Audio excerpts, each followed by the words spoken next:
Black Madonna என்று அழைக்கப்படுவது கருப்பு நிறத்தில் காணப்படும் அன்னை மரியாளின் பழமையான உருவங்கள் ஆகும்.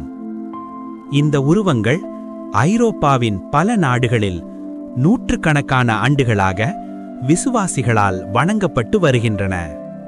பிளாக் மடோனா உருவங்கள் முக்கியமாக France, Spain, Italy, Poland, Germany போன்ற நாடுகளில் காணப்படுகின்றன.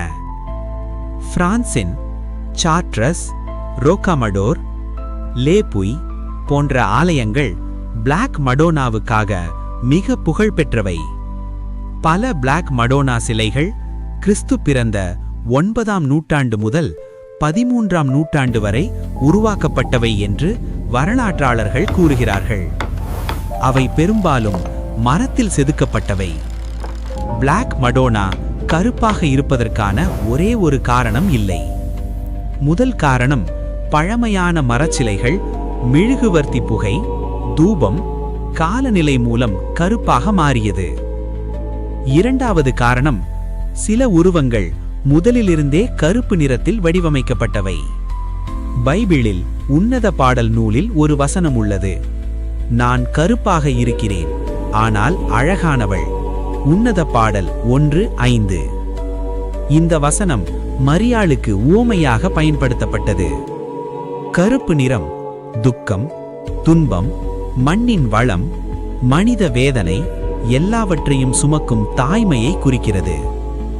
பிளாக் மடோனா அதிகமாக ஏழைகள், அடக்குமுறை அனுபவித்தவர்கள், அடிமைகள் மற்றும் ஒதுக்கப்பட்ட மக்கள் மத்தியில் மிக பிரபலமானார்.